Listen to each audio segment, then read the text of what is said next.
What's going on, everybody? Welcome back to the channel. Happy Wednesday. Already halfway through the week. We have a nice NBA slate. We are approaching the All-Star break, so just be a little bit leery. Some of these guys might have some distractions thinking about their plans after already a very long season. I mean, they're played almost close to 60 games, and they still haven't had the All-Star break. But we have 6 props today I want to share with you guys. Yesterday's video did great. 4 for 4, so if you use that, you got 10x. Posted some more on Discord. Check it out. It's completely free for right now, at least for the end of this month. The link is in the description. We have different channels. I'll probably add a DFS channel out either later today or tomorrow just to chat it up for Draftkings and Fanduel advice there too. But good day yesterday. A little bit of a sweat with Giannis in OT with his under rebounds, but he came through for us. So I got 6 props today. We have a nice slate. See if we can carry some of that luck yesterday into hitting a 25xer. First prop that I like today is going right back to Mr. Jordan Clarkson. His number went up a little bit. It was 22.5 points. Now it is 23.5 points, but I still think it is a good one to consider. Going up against the Grizzlies, we know they play fast. Clarkson, just with the moves that the Jazz made at the deadline, they've really focused on a couple of core guys that are going to have to produce to keep them in games. Clarkson, Markkanen, and then Sexton a little bit, but he's definitely the third piece. But really, it's a two-man show with Clarkson and Markkanen going to have to put up 20-plus points, 25, close to 30 points nightly, especially in the matchup like this if they want to stay in games and be able to win games.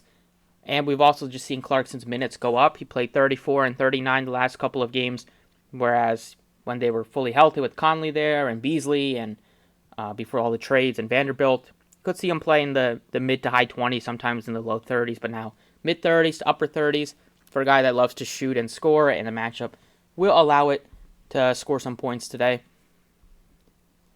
For our second prop, I'm going over to another points piece, and this guy has not let me down yet. That has been KJ Martin. His number is at 14.5 now, so it went up a little bit. It's the same exact number as Jabari Smith, but he's been way more consistent than Smith, somebody that I feel much better about taking the over on him.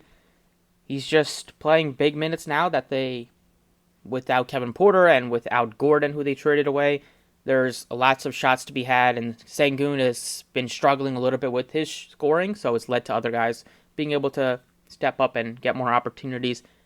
Martin, the big reason why he's playing so well is that he's getting a lot more minutes regularly.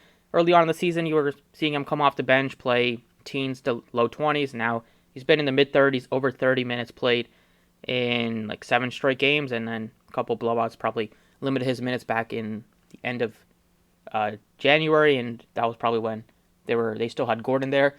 So it's just, even in some tough matchups recently against Philly's defense, against Miami's defense, he still came through. He's a guy that will rebound a bit, so you could take his points and rebounds, see what that number is at. But definitely he's been scoring enough to hit the over on the points. His rebounds is at 6.5. He's definitely been in the 5 to 8 range usually. Always at least 5 rebounds for him nightly.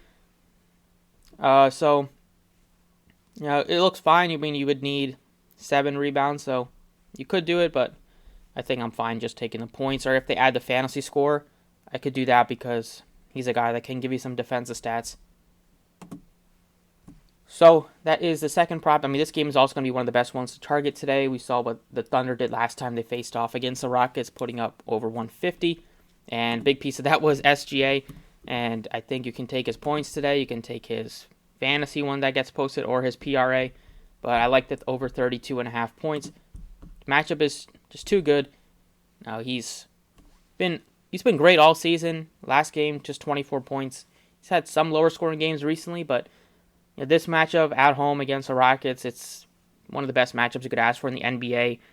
He's playing, and it should be, I think it can stay close. I mean, there's a chance that obviously the Thunder could blow him out like they did last game they faced them, but it's still going to be high scoring anyways. In that game, SGA, he still got it done, even though he didn't obviously have to play his full minutes just with how much they dominated, but he ended up putting up well over 40 points scored in that game.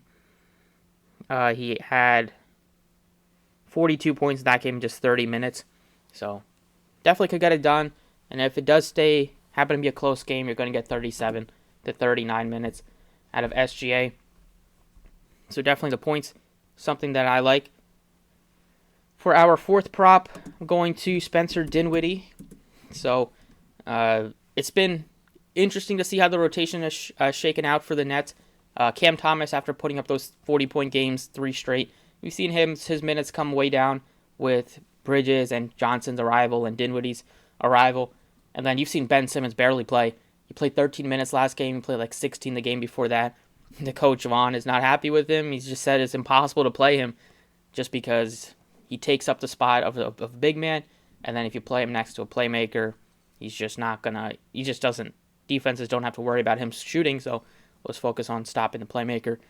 So that's probably going to be something that happens. Ben Simmons, he's just not going to be, doesn't have a future with the Brooklyn Nets. Maybe not a future with the rest of the NBA either. Could see him in Shanghai soon. But I'm taking the over points and assist on Spencer Dinwiddie. Just seems low at 23.5.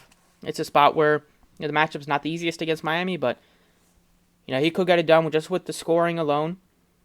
He had one tough shooting night since he's been with the Nets, which was against Philly, where he put up 9. But he still had 6 assists in that game. He had 6 assists in his first game with the Brooklyn Nets.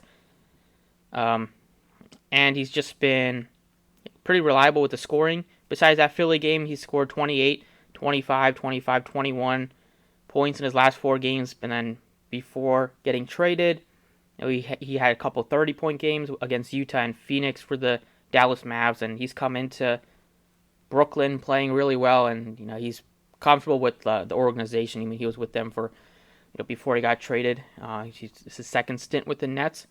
And he's also a guy that will contribute in all categories. So also rebounds and assists looks like a decent number at 8.5. But I think points and assists probably one that I like a lot. Also, you could look to maybe points, rebounds, and assists. So that is our fourth prop. For the fifth prop, I am going over to Charlotte, and we are taking PJ Washington. I'm taking him over PRA at 23.5. Just also another great matchup to target. You got 2 fast-paced, poor defensive teams going at it. Spurs, they are limited with some injuries, so you're going to get some value there.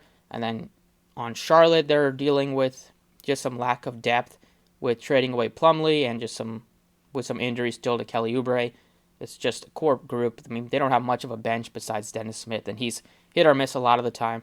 But Washington's been playing a lot better. You've seen his minutes be very consistent, over 30 recently, and that should continue, especially against a Spurs team that also they traded away Jakob Poeltl, so there's a chance they could go a little bit smaller at times during this game, and that could lead to the Hornets matching them and putting Washington at the 5.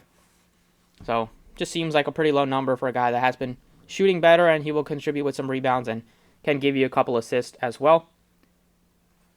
And then last piece that I like is Jalen Williams, another Thunder piece. You think you can also maybe take Giddey if you wanted to, but he's Williams, this type of matchup, with Pokusevski out.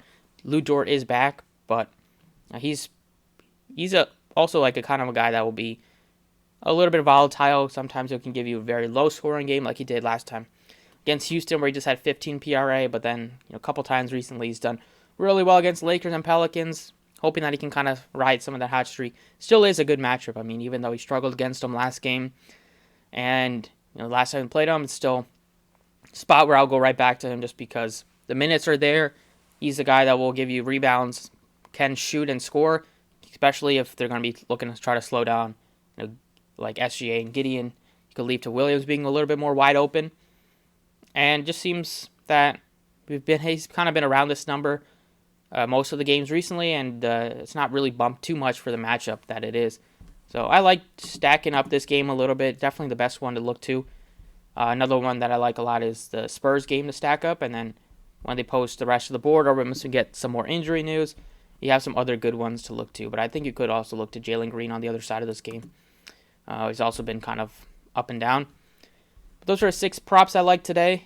Like I said, you can leave any questions in the comments section. Check out the Discord. Check out Twitter.